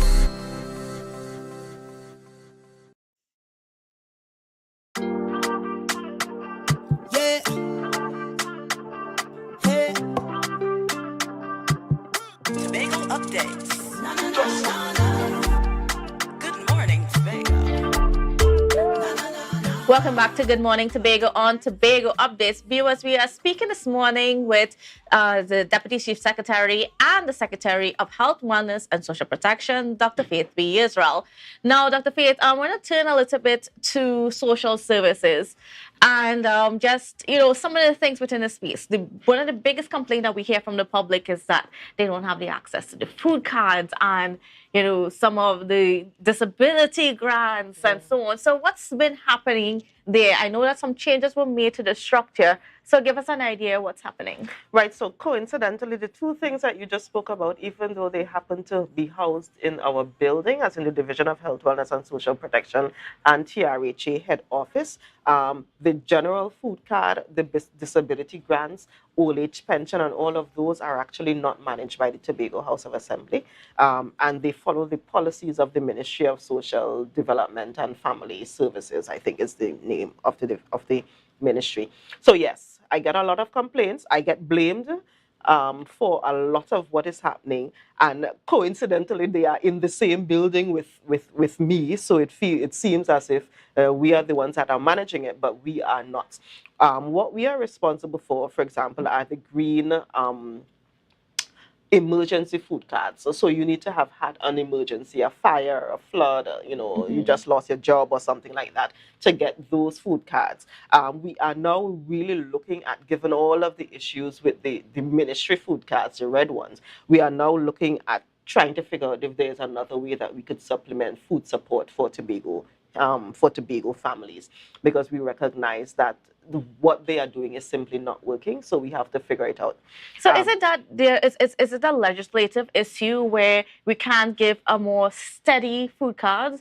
No, there isn't a legislative issue. It was just that because we also have very limited budgeting. And when you look at the budget of the entire THA compared to the budget of some of these ministries in Tobago, and because they were already providing a service, we did not want to duplicate the service when we already have limited funding. So what we've done recently, we've actually reworked the policy at the division, Department of Social Protection, that includes shifting, for example, our emergency food cards. Before it was a $500 one time, that's it kind of thing. You have to come back to renew it every month if you needed it renewed every month. So we switched that policy where the size of the family would determine the amount of money you get on those food cards. And we are also giving it for 3 months instead of 1 month. And with the ability to renew after the 3 months. So we've been looking at those little changes. We've also shifted the policy at Social Protection for several other things. So we've now looked at what is required, some of the paperwork that's needed.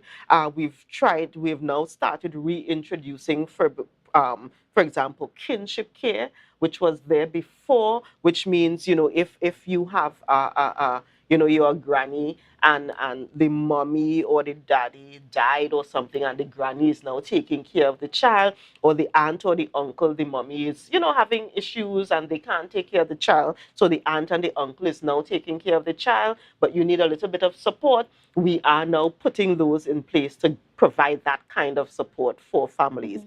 We are going through the policies right now. We are going through a pilot phase where we try to work out the different kinks, try to work out which ones we use the means test for, how is the means test working, and that kind of stuff. And then it will be expanded to the larger population. So right now we are looking closely at what these improved policies do and how they work on the ground before we expand them. It's important to note, though, that we have actually done quite a bit, not as much as I would want to. So, for example, we have given out close to $300,000 in REACH grant, and REACH is the grant that allows people to start micro businesses. So, if you come in as a social protection client, you wanted a food card, you want rental assistance or whatever, but you have a business idea, we are saying, okay, we will give you up to $15,000 to do something for your business, so that you start a business and you don't have to keep coming back to us for the food card and that kind of stuff. We recognize we actually just shifted management of that program, and when the new management got in, we realized that there were applications there, 200-300 applications just sitting there. So 2019, 2020 applications with those dates are sitting there, and we are now trying our best to go through as many of those as possible. We've provided medical assistance in over $1 million within the last year or so. So it's those things that we are trying to push. We just hired a couple more social workers and therapeutic counselors and that kind of thing to ensure that we are thing. As a matter of fact, the lady who is managing the therapeutic counselors, she said, therapy is now becoming the in thing. All of our therapeutic counselors now are swamped. They all have so many cases, and when they are finished with a client, the client is then referring their friend or their cousin to come and get therapy too. So we are working on beefing up all of those things and aiming to provide those services closer to you. So you would now see, for example, more of our social workers and our counselors and so forth coming to the community centers near you, coming to the health centers near you, so you don't have to come all the way to town to get those services. And those are the kinds of things that we are hoping to push out next fiscal to provide these kinds of social support to the people. Now, some of the complaints in terms of those services, especially the food cards, because I mean, we hear those complaints all the time that there were people who were getting the support, and then all of a sudden the division cut it off. And I don't know if it's a political thing, and you hear all those things coming about. But I want you to take some time to explain, why it might happen that some people get off the food card system. So, and I'm glad you raised that point, because that was one of those coincidental things that were just horrible. The Ministry of Social Development are the ones who manage the red food cards. The government and the ministry, sometime just before elections, decided that if you were getting any other social support, social welfare support, so if you were getting a food card plus you were getting a disability grant or an old age pension or whatever, they would take away the food card.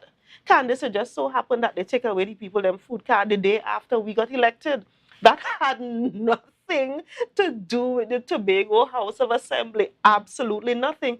And people were going away with the idea that, PDP at the time came into power and we take away all of these people food card, which had nothing to do with us. That was a national policy where they have a national board and so forth that manages that process.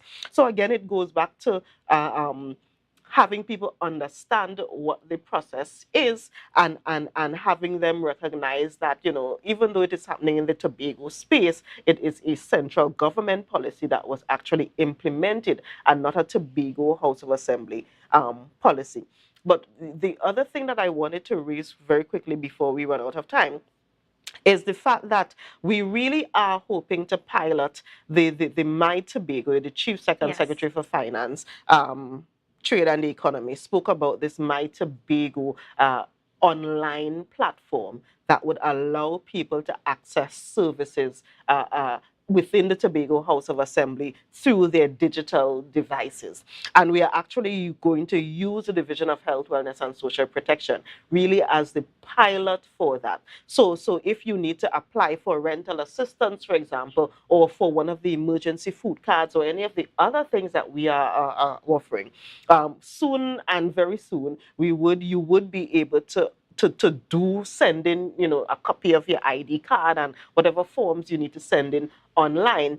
And we are hoping to get it also to the point where you don't even have to come in, for example, for anything. But if you have a phone, you should be able to, if you have the food card, for example, you don't have to come for the hard food card, but you can go with your phone to the grocery and use your phone as the mechanism to use the food card.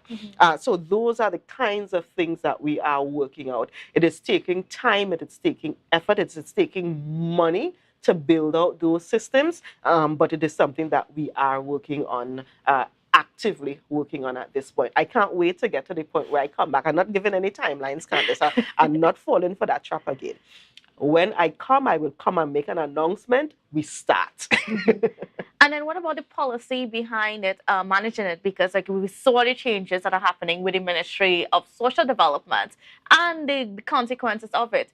Now, is Tobago adopting a similar policy where if you are receiving a certain grant here, you can't apply for any others? No, we do not have that policy at all. As a matter of fact, the social workers are the ones that collectively look at what is happening, and based on your need, we will provide the service based on your need. And we've also been able to have the case conferencing happening. So, for example, social workers from the hospital, from social protection, from settlements, from education, and so forth, at least once per month, they actually come together to look at complicated cases to see, well, okay, so this person, this client, this family needs help from these 3 divisions. Let us work together to get them the help from these 3 divisions instead of just sending them, okay, go to health or go to settlements or go to education. No, the social workers are coming together, sitting in a room together, working out what is needed for these clients to provide the services.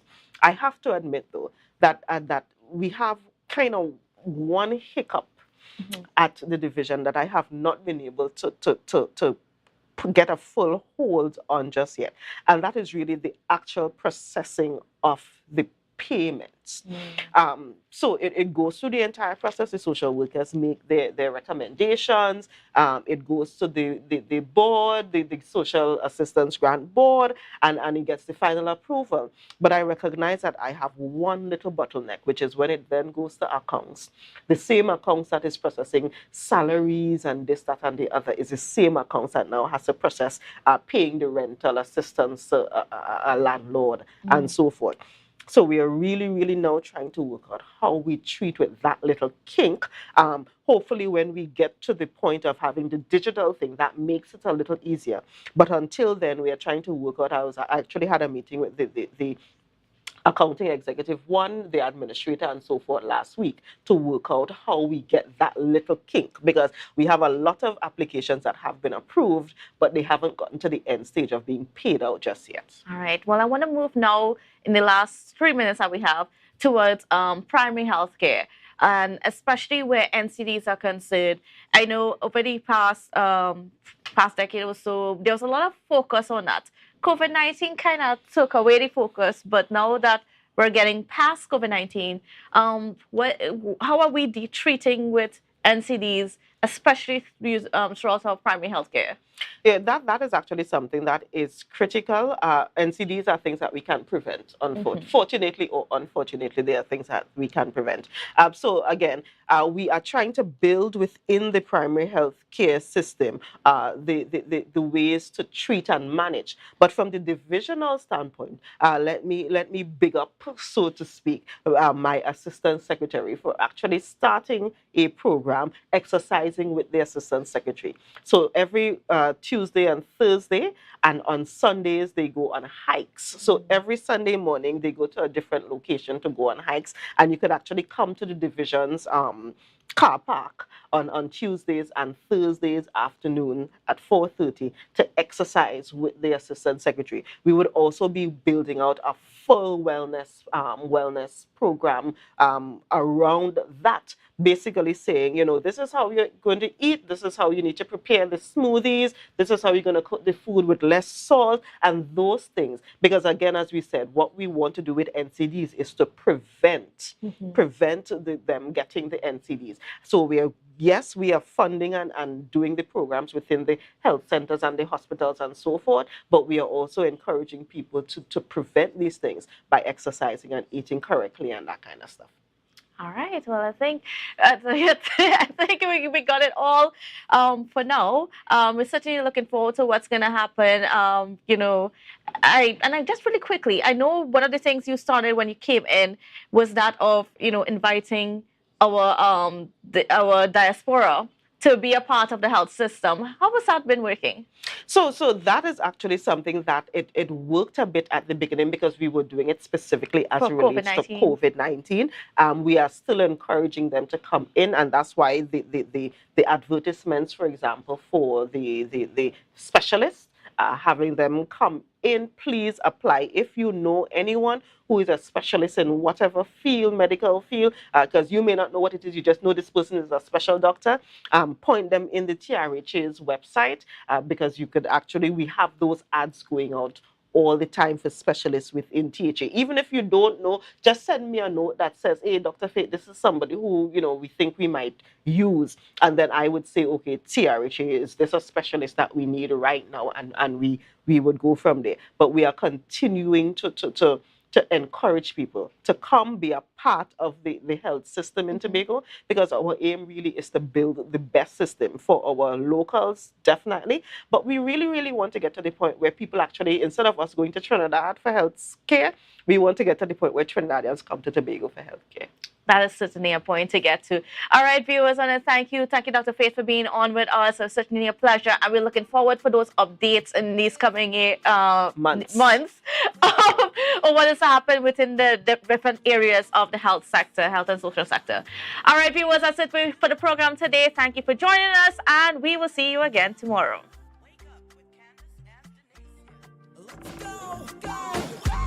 It's a brand new morning, rise up to a brand new dawning as the passion start to rise. The energy fill the skies.